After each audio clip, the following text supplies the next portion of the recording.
আসসালামু আলাইকুম আরহামতুল্লাহ। বই দেখে বই কিনুন খান মেথড পাবলিকেশনের সকল বই সকল পৃষ্ঠাগুলি দেখে ভিডিও লেকচার দেখেই বই কিনুন।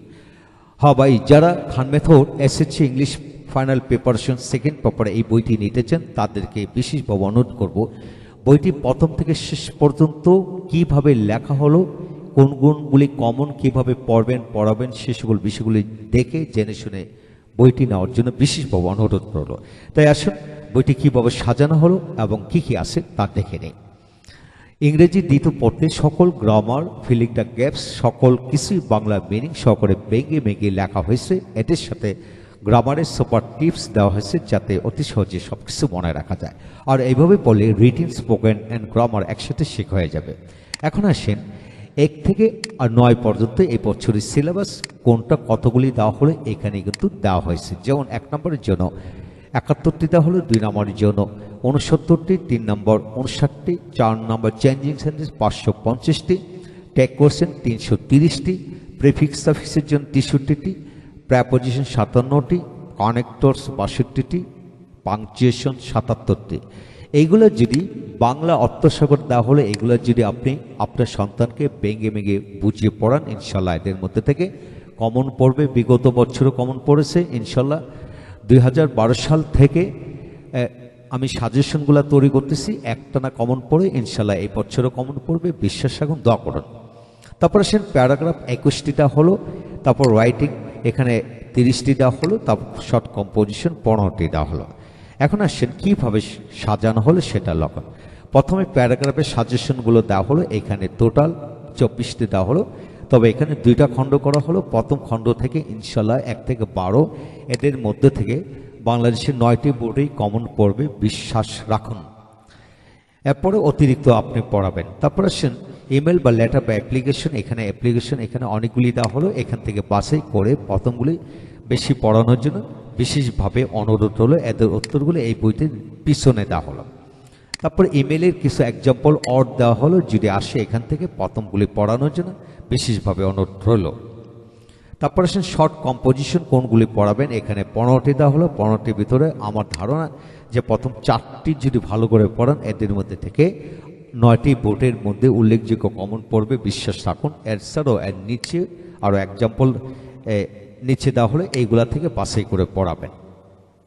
তারপর আসেন সেকেন্ড পেপার কীভাবে সাজানো হলো, দ্যাট মিনস 1 নং প্রশ্নটা কীভাবে দেওয়া হলো, এখানে সংক্ষিপ্ত কিছু টিপস দেওয়া হলো।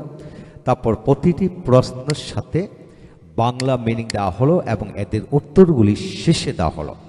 এইভাবে 1 নম্বরটা দেওয়া হলো, এখানে 2015 থেকে 25 পর্যন্ত উল্লেখযোগ্য বাছাই করে যেগুলো মোস্ট ইম্পর্টেন্ট সেইগুলা প্রথমে দেওয়া হলো, আসার উপযোগীগুলো প্রথমে দেওয়া হলো। ইনশাল্লাহ এখান থেকে বাছাই করে পড়াবেন।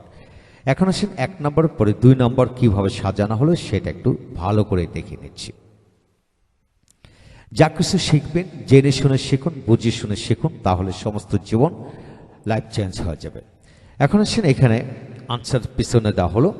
তারপর 2 নম্বর টেবিল কীভাবে লেখলাম, প্রতিটি টেবিলকে কী করা হলো, প্রথমে এটার বাংলা মিনিংগুলো দেওয়া হলো। আপনি যদি বাংলা মিনিং করে এখানে পড়ান তাহলে সে এখান থেকে ম্যাচিং করে সাজিয়ে লিখতে পারবে ইনশাল্লাহ। এইভাবে টেবিল পুরো বিষয়টা সাজিয়ে গুছিয়ে দেওয়া হলো যাতে আপনি অতি সহজে রপ্ত করতে পারেন এবং রপ্ত করাতে পারেন। আর এইভাবে পড়লে সে রিটিন, স্পোকেন, গ্রামার রপ্ত হয়ে যাবে, বিশ্বাস করুন। তারপর টেবিলে পড়ে আমরা এখানে শেষে উত্তর দেওয়া হলো চমৎকার করে। তারপর আসেন এখানে 3 নম্বর প্রশ্ন, right form of the verbs.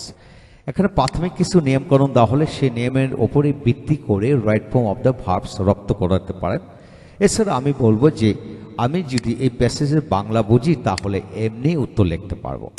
এর সাথে বাংলাটা দেওয়া হলো, প্রতিটা বিষয়ে এভাবে চমৎকার করে বাংলা দেওয়া হলো এবং যেগুলি বিগত সালের বেশি বেশি আসছে সেগুলো প্রথমে দেওয়া হলো। যেমন এই প্রশ্নটা অনেকগুলি পড়ে আসছে, সবগুলো এখানে দেওয়া হলো। প্রতিটা বিষয় এইভাবে ভেঙে ভেঙে বুঝিয়ে দেওয়া হলে ইনশাল্লাহ আপনার সন্তানকে যদি এইভাবে পড়ান সে দ্রুত রপ্তগতভাবে ভালো রেজাল্ট করতে পারবে। এবং সন্তানকে ইংরেজিতে কথা বলানোর জন্য, লেখার জন্য গুরুত্ব দেওয়ার পড়ানোর জন্য বিশেষ পরামর্শ হলো। এখন আসেন 4 নম্বর কীভাবে লেখা হলো সেটা আমরা এখান থেকে দেখাবো। 4 নম্বর হলো চেঞ্জিং সেন্টেন্স। হ্যাঁ, চেঞ্জিং সেন্টেন্স এখানে প্রথমে অ্যাফার্মেটিভ নেগেটিভ কিছু টিপস দেওয়া হলো, এটা থেকে এটা দেখে কিন্তু কোনটা কিভাবে চেঞ্জ করতে হয় সে রপ্ত করতে পারবে। চমৎকার টিপস দেওয়া হলো, ভয়েস ন্যারেশন কীভাবে পড়াবে এবং চেঞ্জিং সেন্টেন্স এখানে ডিগ্রি কীভাবে পড়বে, ঠিক না, সিম্পল কম্পাউন্ড কমপ্লেক্স কীভাবে করবে, এখানে চমৎকার এই ডায়াগ্রামটা পড়লে কিন্তু সে বুঝতে পারবে। যেমন দলযুক্ত বাক্যকে যদি সিম্পল করান ইন্সপার্ট অফ দিয়ে করাতে হবে, কম্পাউন্ডে বাদ দিয়ে করতে হবে। এইভাবে এখানে পর্যাপ্ত এক্সাম্পল দিলাম, এই এক্সাম্পলের আলোকে কিন্তু প্রশ্ন করা হবে। এখন আসেন কিভাবে সাজানো হবে। এখানে প্রতিটা প্রশ্ন না হলো, প্রশ্ন থেকে প্রথমে বাংলা দেওয়া হলো, বাংলা থেকে বাংলা উত্তর দেওয়া হলো। অর্থাৎ এই বাক্যটাকে কিভাবে আপনি চেঞ্জ করবেন, চেঞ্জিংয়ের বাংলাটা দেওয়া হলো। এইভাবে যদি আপনার সন্তানকে বাংলা টু বাংলা মিলিয়ে পড়াতে থাকেন তাহলে সে ন্যাচারালি স্পোকেন ডেভেলপ হবে ইনশাল্লাহ। এইভাবে আমি পর্যাপ্ত এক্সাম্পলতে 500+ এক্সাম্পল এখানে দেওয়া হলো ইনশাল্লাহ। এগুলো আপনার সন্তানকে প্র্যাকটিস করাবেন। প্রতিটা বিষয় সব বাংলা মিনিংগুলো দেওয়া হলো ইনশাল্লাহ, কমন পড়বে বিশ্বাস রাখুন। তারপর আসেন এখানে 4-এর পরে 5 নম্বর, এখানে উত্তরগুলো সব শেষে দেওয়া হলো। 4-এর পরে 5 নম্বর কীভাবে সাজানো হলো একটু দেখে নিই। এখন আসেন আপনি টেক কোশ্চেনের সংক্ষিপ্ত নিয়ম দেওয়া হলো। এই নিয়মটা পড়লে ইনশাল্লাহ সে যে কেউ পারবে। এছাড়া এখানে প্রতিটা টেক কোশ্চেনে কী করা হলো, বাংলা টু বাংলায় উত্তর দেওয়া হলো। সে যদি বাংলা টু বাংলা পারে তাহলে ন্যাচারালি টেক কোশ্চেন সমস্ত জীবনের জন্য রপ্ত করতে পারবে। এখানে পর্যাপ্ত 350+ টেক কোশ্চেন দেওয়া হলো ইনশাল্লাহ। এগুলা থেকে কমন পড়বে, শতভাগ গ্যারান্টি দিচ্ছি ইনশাল্লাহ। এদের আদলে আসে দীর্ঘ 12 সাল থেকে সাজেশন তৈরি করে আসতেছে, ইনশাল্লাহ কমন পড়বে। এখন আসেন প্রেফিক্স সাফিক্স। হ্যাঁ, প্রেফিক্স সাফিক্সগুলো কী কী এটা আপনাকে জানাতে হবে আপনার সন্তানকে, এবং কীভাবে পড়বে এই বিষয়টা এখন তুলে ধরা হলো। এখন আসেন ফিলিং দ্য গ্যাপস। প্রিফিক্স সাফিক্সের জন্য এটা সলভ করার জন্য এখানে টোটাল 17টা রুলস দেওয়া হলো। এই রুলস যদি রপ্ত করা যায় সে পারবে, এবং এই রুলসগুলি খান মেথড ইংলিশ গ্রামার বইতে পূর্ণাঙ্গ রূপে দেওয়া হয়েছে নিয়মগুলি। এখন আসেন কীভাবে পড়াবেন।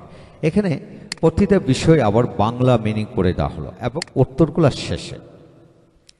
এখন আসেন প্রিফিক্স সাফিক্সের পরে আমরা পরবর্তী প্রশ্নটা কীভাবে সাজানো হলো সেটা একটু দেখে নেব। প্রেপোজিশন। হ্যাঁ, প্রেপোজিশন এখানে প্রতিটা প্রেপোজিশনে বাংলা মিনিং করে দেওয়া হলো। যদি যে কেউ বাংলা মিনিং পারে তাহলে সে আপনার থেকে প্রেপোজিশন ফিল আপ করতে পারবে। যেহেতু প্রেপোজিশনের ব্যবহার অনেক বড়, এটা গ্রামার বই থেকে পড়ে নিতে হবে, এবং যেহেতু এটা সাজেশনের নিয়মটি দেওয়া হয়নি। আর যারা প্রেপোজিশন ব্যবহার শিখতেছেন তারা গ্রামার বইটি সংগ্রহ করতে পারেন। এখন আসেন কানেক্টরস হচ্ছে এখানে প্রতিটা ক্ষেত্রে বাংলা মিনিংগুলো দেওয়া হলো। এই বাংলা মিনিংগুলি যদি আপনার সন্তানকে পড়াতে পারেন তাহলে সে কানেক্টরসের নিয়ম না জেনেও কিন্তু অটোমেটিক্যালি সে সলভ করতে পারবে। এখন আসেন 8 নম্বর প্রশ্ন, উত্তর শেষ হলো। এখন আসেন 9 নম্বর। 9 নম্বর হচ্ছে পাংচুয়েশন অ্যান্ড ক্যাপিটালাইজেশন। হ্যাঁ, পাংচুয়েশন হচ্ছে 12টি এখানে দেওয়া হলো, কোথায় ফুল স্টপ দাঁড়ি কমা বসে পৃষ্ঠে বসে এটা দেওয়া হলো, এবং পাংচুয়েশন মার্ক কীভাবে পড়াবেন। এখানে বিগত সালে 15 থেকে 25 পর্যন্ত সবগুলো দেওয়া হলো। প্রথম প্রশ্নের বাংলাটা এমনভাবে দিল যাতে বাংলায় সে উত্তরটা বুঝে যায়। এইভাবে যদি প্র্যাকটিস করে তার সাইকোলজিক্যালি সে এগিয়ে যাবে এবং সে দ্রুত এগিয়ে যাবে। তো এই হলো আজকের বিষয়। যে প্রতিটা উত্তর শেষে দেওয়া হলো চমৎকার করে। হ্যাঁ বন্ধুগণ, যারা ঘরে বসে ইংরেজিতে কথা বলা শিখতেছেন, অপরকে শেখাতে চান, তারা খান মেথড পাবলিকেশনে যে কোনো বই সংগ্রহ করতে পারে। প্রতিটি বই ভিডিও লেকচার দেখে, বিতর পৃষ্ঠা দেখে যাচাই করে আপনাকে বলবো বই নেওয়ার জন্য। Thank you very much.